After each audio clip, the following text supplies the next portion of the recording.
Welcome to CBT News with Cheyenne Malone. Good morning, everyone. Welcome back to CBT News. I'm Cheyenne Malone. Thanks so much for watching. And now, here's today's top stories.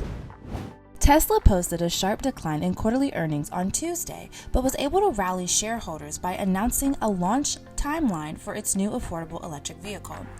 After missing delivery forecasts in Q1, the company reported revenues of over $20 billion, down 9% compared to last year. Price cuts placed further pressure on its finances, causing net income for the period to plummet 55% to $1.13 billion. However, CEO Elon Musk revealed that Tesla now plans to release its cheaper EV in late 2024 or early 2025, ahead of its original schedule.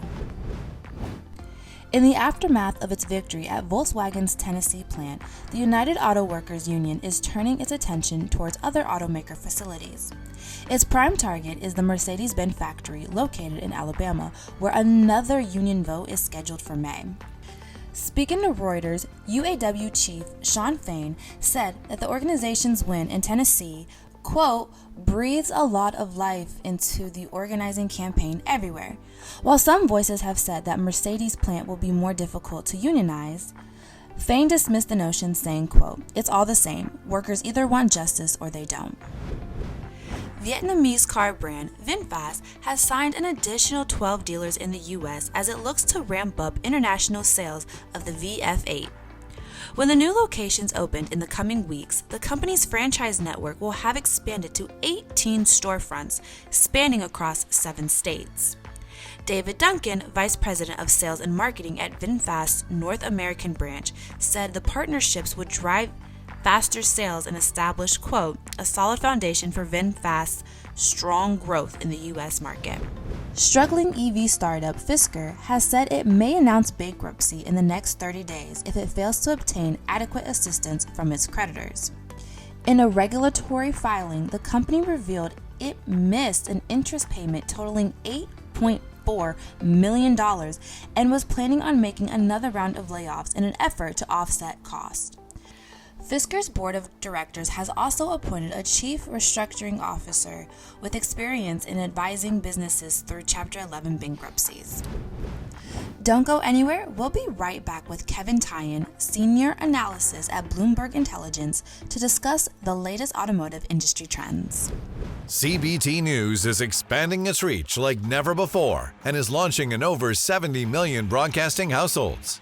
Whether you have Roku, Apple TV, or a mobile device running on Android or iOS, you can now enjoy our engaging, in-depth interviews with dealers, automakers, trade associations, best-selling authors, motivational speakers, and so much more, whenever and wherever you are. Simply search CBT News in the App Store of your smart TV.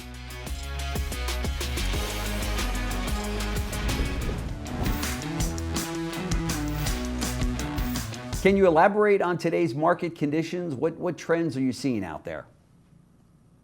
Yeah, so I think, there's the old saying, and actually my father used to tell me this, where there's confusion, there's profit. Yeah. And I think what's happening is at the manufacturer level, we're coming out of a very dynamic period, right? For the better in terms of undersupply, which drove prices and margin higher. And really strengthen the industry. And we're sort of coming off of that. And now I think what the manufacturers are seeing and lacking is another catalyst, the next catalyst, so to speak. So, when you look at where the industry is right now, we come off this period, prices are record highs. Truck mix is mostly tapped out. Electric vehicles aren't really the answer to much of anything, never mind profitability. Right. So you have the manufacturers looking at the landscape and saying, oh boy, we're kind of in a spot here. Yeah. And I think the advantage is that for the retailers is that like, hey, we've seen this before.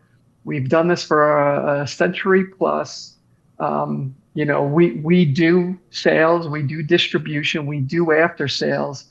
So that part of the process I think the manufacturers can really lean on the dealerships more. And you can watch this full interview right here at cbtnews.com.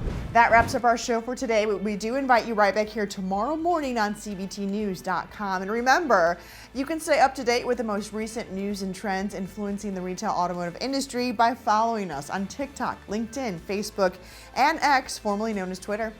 And now you can find CBT News in over 70 million broadcasting households on Roku, Fire TV, Apple TV, Android, and iOS devices. Simply search CBT News in the App Store on your smart device to watch our programming wherever, whenever. I'm Cheyenne Malone. Thanks so much for watching. You have a good one. CBT News, your #1 resource for auto industry news and content.